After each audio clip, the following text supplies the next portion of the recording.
All right, what's up everyone? Welcome back to another video. Today we are going to talk about 8 tools that I think are completely necessary for junk removal. I would almost say mandatory, but I've gotten away without using these tools definitely before because I've either forgot them or just didn't have them when I first started. But I'm telling you, if you're going to try to start doing junk removal as a side hustle, or maybe you're starting a full-time business and you just want to do it the right way, get these. They're going to save you time, money, and mostly a lot of back pain. So at the top of the list, one of the most obvious things we're going to talk about first is a Dolly, hand cart, whatever you want to call it. I'm throwing up a picture now of mine. This is the one I use. Nothing special. It's one that was already at the house that my dad has owned. Most of the stuff that I'm using is from my dad. He just been a contractor for years, so he's gotten stuff for contracting, and he doesn't really do contracting full-time anymore. So there's just a bunch of extra tools, and I got very lucky. I didn't really have to buy a lot of this on my own, but that is the exact dolly that I use. It's nothing special. It's your average dolly. Not much to talk about there. You use dolly for everything. It's definitely my most used tool. You can dolly out sectional couches, you can dolly out dressers, coffee tables, washers, dryers, dishwashers. You're definitely gonna need a dolly, I'm telling you. Don't even think about not getting one. Just go get a dolly. You need one. They're like $100. You can honestly get one for cheaper if you just get a cheaper one, and it'll still get the job done. So that's number one. Coming in at number 2, this is one that I also think is still mandatory. You're definitely going to need this one, and that is straps. So throwing up a picture now of these Husky straps that I actually use, and I got these from Home Depot for $9.99 for this set, which is super cheap. It's like way cheaper than any other ones on the shelf, and they work great. I mean, I've left them in the back of my truck for months now, and they're not really getting rusted yet. A little bit rusty, but like they still work fine. They get the job done, and you get multiple of them for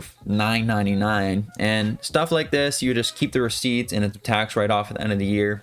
So that is number 2, straps. I'm telling you need straps because you're going to put fridges and stuff in the back of either your truck or trailer, and you just don't want them sliding all around your trailer, or you're just going to overfill your trailer sometimes, or the bed of your truck, and you're just going to need straps to hold everything in there from flying out. So those are definitely mandatory. Number 2, straps. Definitely look into those. And then number 3 is gloves. You're going to need gloves. I guess you could get away without using them, but when you're grabbing a bunch of debris out of your trailer and throwing it out of the dump, like glass, nails, rusty stuff, you're going to want gloves. I mean, you really can't do that without gloves. And you're going to be touching nasty stuff like old mattresses that old people have maybe like pissed and crapped on, or just bottom of washers and dryers and furniture, because you're gonna have to pick it up from the bottom, and it's always nasty under there. There's like old food and dog hair and stuff, and you're just gonna want gloves. So that's number 3. Another thing that I really think is mandatory is gloves. The ones that I threw up on the screen are like $2 at Harbor Freight, and they really do last a while. Definitely looking at gloves. I also have a pair of nicer Milwaukee gloves that I use, and those are great. They're a little bit thicker on the fingers, so if you're handling like glass, it doesn't slice through super easily. Because those rubber coated ones that I showed you guys,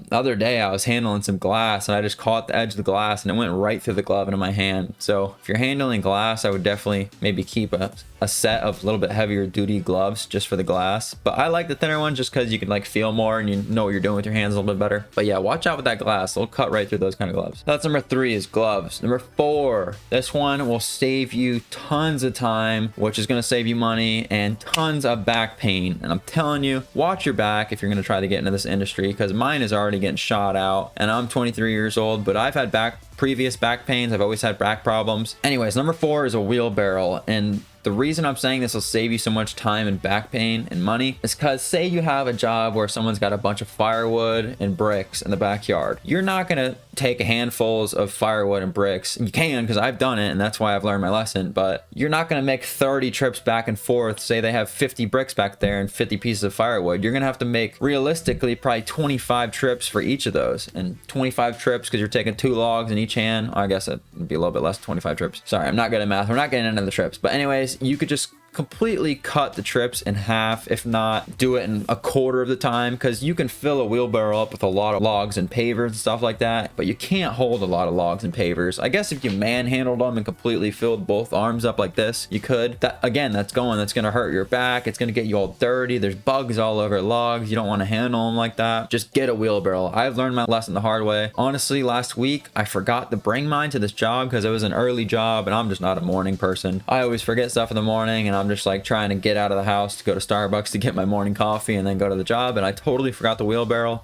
And the job was literally a bunch of flower pots filled with dirt, which are heavy, in the backyard, and then a bunch of firewood. So I had to make so many trips from the backyard to the front yard from where my trailer was parked to just get all these flower pots in my trailer and all this firewood. And the job took me about 45 minutes when it should have took me like 20. If I had a wheelbarrow, I probably could have made 5 or 6 trips, but since I forgot the wheelbarrow, I made like 30 trips from the backyard to the front yard, just carrying a few logs at a time, just because I can't hold that many. And I wasn't going to fill my arms up with logs because they're covered in bugs and mold and they were wet and just gross. And I didn't want to be itchy driving all the way to the dump. Maybe I was being a little bit of a puss, but still, it took me over double the time it should have took me to do that. It would have been so much easier if I just got a wheelbarrow. So that's number 4, it's a wheelbarrow. Number 5 is kind of the same. It's a garbage can, but I'm throwing out the picture of the one I use right now because this one's special to me. I don't know where my dad got his hands on this. Maybe someone gave it to him when they moved out of a house, because I'm pretty sure these come with houses and stuff like that. These kind, I don't know where he got it, but this one's nice because it's big. You can fill it up a lot more, and it's got big wheels on it. It's almost like a damn wheelbarrow. The wheels are so big, but not really. You can really fill this thing up with a bunch of little debris and then drag it from the backyard to the front yard and dump it. Like I said, it's gonna save you a ton of time, ton of trips. I definitely recommend this one. Like I said, I don't know where you could get this kind. I know you could probably find something like it at Home Depot or Ace Hardware or something like that, or Harbor Freight. A lot of people say to just get those average like 50-gallon trash cans with no wheels on it in the junk removal business. I don't get that, because dragging a wheelbarrow, I mean not a wheelbarrow, dragging a garbage can from the backyard to the front yard with no wheels on it really wrenches your back, especially the shorter ones, because I'm tall, so I have to like bend over and kind of like drag it. It just completely wrenches my back. So I definitely like this big blue one. It's a little bit taller, it's a little bit easier to roll, the wheels are sturdy, the whole garbage can is more sturdy. So that's kind of garbage can I recommend. So that's number 5. Number 6 is tools. So this set right here is just a cheap set that I got from Home Depot. I don't even remember how much it was. I think it was like $30 or something, but I got this like even before I started junk removal, just because I always use tools for stuff. So I got this little set to just keep my truck. Ever since I got my truck, I just bought it just so I would have a small amount of tools on me, but it came very handy in junk removal because, as you can see, there's a little bit of everything in here. There's an Allen key set, there's a screwdriver set, flatheads, star tips, whatever you really need, a whole socket set, adjustable wrench, pliers, hammer, tape measure. I would definitely recommend going to get something like this, because you're gonna have those jobs where you need to disassemble something because it doesn't fit out the door. You're just gonna have those. It happens. Especially, probably the most common thing is bed frames. You have to take bed frames apart because most of the time they just don't fit out the door. Just cheap set like this doesn't need to be anything crazy, because you're not going to be torquing crazy bolts off to where you're going to be snapping sockets. Just stupid little stuff like disassembling a bed frame or something like that. That's number 6, is just a basic set of tools, something with a little bit of everything in it. Then number 7 is a top cover that goes over the trailer when it's full of debris so stuff doesn't fly out. You see them on dump trailers all the time.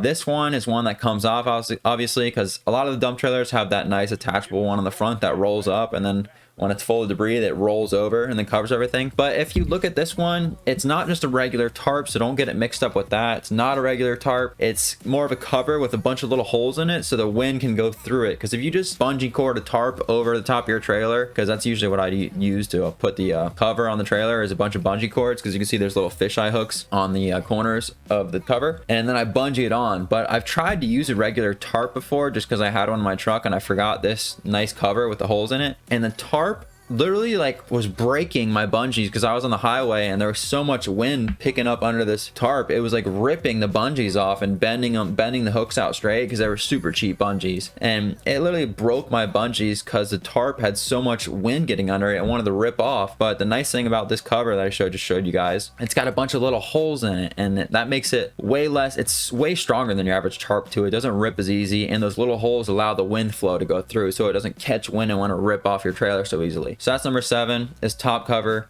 You really need that, because if you get a trailer full of stuff, especially little stuff that can fly out, and you have something fly out and hit someone's car, they're gonna start getting mad at you. You don't want that to happen. Someone can try to file even an insurance claim on you if, like, say a CD flies out and hits their paint and leaves a little skiff mark, or maybe a little pebble, a little rock flies out and hits their windshield and chips it. Like, you can get in trouble. So I would definitely recommend just getting a cover, one of these nicer covers that allows the wind to go through, that you can put it over the top of your trailer or even your truck if you're just doing it out of your truck. That's number 7, is top